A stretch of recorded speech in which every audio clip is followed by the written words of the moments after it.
आप लोगों को तो पता ही है कि ब्लूप्रिंट का कितना क्या फायदा होता है। तो हुआ ये था कि मैंने क्या किया कि मतलब हो गया, गलती से हुआ क्या कि मैंने बायोलॉजी का, एग्रीकल्चर बायोलॉजी का जो है model paper, question paper upload कर लिए थे। ब्लूप्रिंट कैसे क्या है, प्रश्न कहाँ से बनेंगे बता दिया था, ठीक है। ये एग्रीकल्चर बायोलॉजी की बात हो गई। एग्रीकल्चर केमिस्ट्री का भी मैंने सेम काम किया, मैंने बता दिया। लेकिन मैं क्या है, एग्रीकल्चर साइंस का वीडियो मैंने बनाया था, डिलीट अपलोड करना भूल गया और किसी कारण वो डिलीट हो गया, तो मेरे दिमाग से वो बात निकल गई। लेकिन अभी जब कमेंट आने लगे तो मुझे पता चला एग्रीकल्चर जो साइंस का है वो तो अपलोड हुआ ही नहीं। तो चलिए आज एग्रीकल्चर साइंस का करवा देते हैं, क्योंकि आपके मॉडल पेपर से ही सारा प्रश्न पत्र बनता है। प्रश्न पत्र जब बनाते हैं तो जो एग्जामिनर हो, मतलब जो क्वेश्चन पेपर बनाता है, वो ध्यान रखता है ज्ञान, अवबोध, ज्ञानोपयोग, अभिव्यक्ति कौशल, मौलिकता में से वही प्रश्न दे, उतने ही अंक भार के प्रश्न दे और उतना ही उसके अंदर रेशियो रखे जितना जो है बताया गया है। जैसे मान लीजिए वस्तुनिष्ठ प्रश्न कितने आने हैं वो रखे, रेखी स्थान वाले कितने आने हैं, अति लघुतरात्मक कितने आने, लघुतरात्मक, दीर्घ उत्तरीय और निम्नात्मक कितने क्या आने, वो उसके अंदर रखे। और साथ ही वो ध्यान रखता है कि कौन सा लेसन कितने नंबर का है, उस हिसाब से जो है वो पेपर बनाए। जैसे मान लीजिए शुष्क कृषि वाला चैप्टर जो है 2 नंबर का है, तो इसमें 2 नंबर के दे। फसलोत्पादन 6 नंबर का, 6 नंबर का दे, ना ज्यादा दे ना कम दे। इस प्रकार से सारा ध्यान में रखकर जो है पेपर बनाया जाता है। और ये सारा ध्यान में रखकर जो एक जगह लिखा जाता है, जो राजस्थान माध्यमिक शिक्षा बोर्ड के द्वारा हमें दिया जाता है कि इसके अकॉर्डिंग पेपर बनाना है, वो लिखा जाता है ब्लूप्रिंट में। तो चलिए प्रारंभ करते हैं और जानते हैं कि क्या छुपा होता है रहस्य ब्लूप्रिंट के अंदर, और क्यों ब्लूप्रिंट से पूरा पेपर जो है, ब्लूप्रिंट को जो समझ लेता है वो पूरा पेपर आसानी से कर पाता है। देखिए होता क्या है, आपको ये तो पता ही है कौन सा चैप्टर कितने नंबर का है। मैं आपको ये बता देता हूँ, ये वैसे तो अब सभी को पता है, लेकिन थोड़ा सा मैं बता देता हूँ क्योंकि इसकी भूमिका रखनी बेहद आवश्यक है। ये आपको पता चलेगा तो आगे की प्रक्रिया जब करेंगे तो उसमें दिक्कत नहीं होगी। सस्य विज्ञान वाला जो चैप्टर है वो है 3 नंबर का, जैविक खेती वाला है 4 नंबर का, सिंचाई वाला है 2 नंबर का, खरपतवार वाला है 3 नंबर का, शुष्क कृषि वाला है 2 नंबर का, और फसलोत्पादन जो है वो है 6 नंबर के, ठीक है।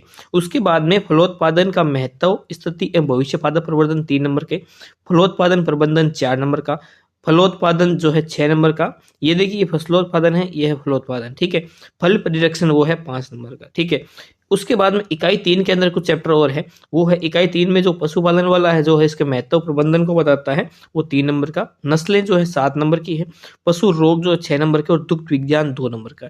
इस तरीके से टोटल 56 नंबर आपके बन जाते हैं जो 100% पेपर को कंप्लीट करते हैं। अब देखिए ब्लूप्रिंट को, क्योंकि ब्लूप्रिंट में ही आपको पता चलेगा कि कौन से चैप्टर से कौन सा क्वेश्चन जो है आपके आने वाला है। देखिए जो आपका सस्य विज्ञान वाला चैप्टर आपको आसानी से दिख रहा होगा, नहीं तो ऊपर 3 डॉट आपको दिखाई देंगे, 3 डॉट क्लिक करके आप जो है अपने वो कर सकते हैं, वीडियो की क्वालिटी को चेंज कर सकते हैं। 1 नंबर का एक प्रश्न आएगा वस्तु, 1 नंबर आधे नंबर का एक प्रश्न आएगा जो कि ज्ञान वाले सेक्शन में होगा। ये सेक्शन में बताऊंगा ज्ञान, अवबोध, ज्ञानोपयोग और कौशल मौलिकता में क्या होता है, ठीक है। अति लघुतरात्मक एक प्रश्न आएगा 1 नंबर का, और लघुतरात्मक जो है एक प्रश्न आएगा, ठीक है। उसके बाद में अवबोध में, ज्ञानोपयोग में, कौशल मौलिकता में कुछ नहीं पूछा जाएगा, क्योंकि 3 नंबर के 3 प्रश्न इसके अंदर आने हैं। अब देखिए ज्ञान के अंदर, अब एक सेकंड में बताता हूँ आपको, ज्ञान के अंदर वह प्रश्न पूछे जाते हैं जो कि क्या है, तथ्यात्मक होते हैं। तथ्यात्मक अर्थात जो परिभाषा से रिलेटेड होते हैं, और ऐसे प्रश्न पूछे जाते हैं जो 1 लाइनर के अंदर जो है जिसका आंसर हमें मिल जाता है, यानी किससे कहते हैं, कहा जाता है, क्या होता है, इस प्रकार के प्रश्न होते हैं ना, वो होते हैं 1 लाइनर। 1 लाइनर क्वेश्चन होते हैं, और 1 लाइनर क्वेश्चन में परिभाषा वाले प्रश्न ये वस्तुनिष्ठ में पूछे जाते हैं, रेगिस्तान में पूछे जाते हैं, अति लघुतरात्मक में पूछे जाते हैं, लघुतरात्मक भी 1 लाइनर पूछे जाते हैं, ज्ञान वाले सेक्शन में आते हैं। दीर्घ उत्तरीय में, निम्नात्मक में ये 1 लाइनर नहीं होते हैं, ठीक है। तो इस लेसन में आपको क्या है, एक तो वस्तुनिष्ठ प्रश्न और एक अति लघुतरात्मक प्रश्न याद करने, और लघुतरात्मक प्रश्न याद करने। साथ ही आपको चैप्टर को 2 बार पढ़ना है, किसको, 2 बार, क्योंकि जिस प्रश्न में या तो प्रश्न ज्ञान से पूछा जाए या पूछा जाए ज्ञानोपयोग से, ठीक है। ज्ञानोपयोग से पूछा जाए तो आपको चैप्टर 2 बार पढ़ना पड़ेगा, तभी आप ज्ञानोपयोग वाले सभी प्रश्नों का आंसर दे सकते हो। ज्ञान वाला तो आपको याद करना पड़ेगा, तो अब देख लो आपको याद कितनी बार होता है, उतनी बार आपको पढ़ना पड़ेगा, तब जाके इस मामला सेट होगा। ज्ञानोपयोग वाले में क्या होता है, ज्ञान के आधार पे जो प्रश्न बनते हैं वो पूछे जाते हैं, और उस प्रकार से होता है। जैसे मान लीजिए आपको कोई जैविक खेती वाला, जैसे ये चैप्टर पढ़ा दिया, ठीक है, जैविक खेती वाला हो गया, तो जैविक खेती वाले में से जैविक खेती क्या होती है, इसे कैसे यूज कर सकते हैं, वो इसे कैसे जैविक खेती को कैसे यूज कर सकते हैं, ये सारा काम जो है ना, बायो एग्रीकल्चर कैसे कर सकते हैं, ये सारा ज्ञानोपयोग में होता है ना, हाँ बायोलॉजिकल जो होती है, एग्रीकल्चर होती है, ये ज्ञानोपयोग में हाँ कैसे उसको यूज कर सकते, उपयोग कर सकते, ये सारा ज्ञान उपयोग में। तो इस प्रकार का प्रश्न यदि आ गया तो वो ज्ञान उपयोग में होगा, और ज्ञान उपयोग में इसी प्रकार के प्रश्न पूछे जाते हैं। जैसे इस चैप्टर में है, इस चैप्टर में एक तो है वस्तुनिष्ठ प्रश्न है आपका,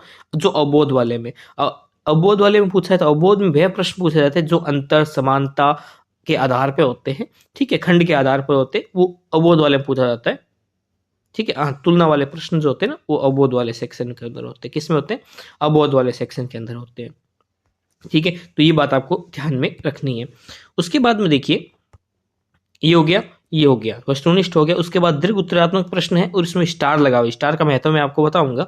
उसके बाद में एक प्रश्न है रिक्त स्थान वाला, उसके बाद में एक स्टार और लगा हुआ है। उसके बाद कौशल मौलिकता में कुछ नहीं है, ठीक है। कौशल मौलिकता आपको स्टार्टिंग होगी प्रवर्धन से, प्रवर्धन से स्टार्ट हो रही है, ठीक है। उसके बाद में अब देखिए, अब ये स्टार लगा हुआ है, स्टार लगे हुए का क्या मतलब है? स्टार लगे हुए का क्या मतलब है? स्टार लगे हुए का मतलब ये है कि आपको जो प्रश्न पूछा जा रहा है, ठीक है, जो प्रश्न आपसे पूछा जा रहा है उस प्रश्न में देखिए, इसमें स्टार लगा हुआ और इसमें स्टार लगा हुआ, यानी इन दोनों प्रश्नों को मिलके ज्ञानोपयोग अभिव्यक्ति और अवबोध वालों को मिलके खंडवार प्रश्न बनाए जाएंगे। कैसे? खंडवार प्रश्न बनाए जाएंगे। खंडवार प्रश्नों का मतलब क्या होता है?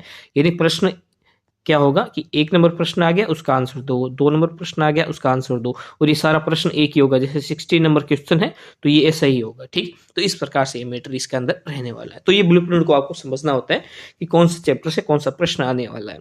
और ये सेक्शन आप समझ ही गए होंगे, ज्ञान, अवबोध, ज्ञानोपयोग, कौशल मौलिकता क्या होती है, ये सारी चीजें हैं, ठीक है। तो ये ऐसे आपको समझना है। और ब्लूप्रिंट का आपका जो है, इसमें स्टार है, इसमें रेगिस्तान है, ब्लैंक छोड़े हुए हैं, उनका क्या मतलब है, तो आपको डिस्क्रिप्शन में मैंने एक अलग से वीडियो इसके लिए बनाया है, वो आपको दे दूंगा, तो वहां से आप उसको देख सकते हैं, ठीक है।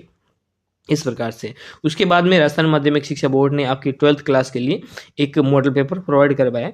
ये मॉडल पेपर आपको जो है मैं टेलीग्राम चैनल पर प्रोवाइड करवा दूंगा, या आप कमेंट कर देना कि आपको कहाँ पे चाहिए, वहां पे मैं आपको प्रोवाइड करवा दूंगा, ठीक है। तो आज तक के लिए इतना ही, अगले और फिर से मिलते हैं, तब तक के लिए जय हिंद, जय भारत, वंदे मातरम।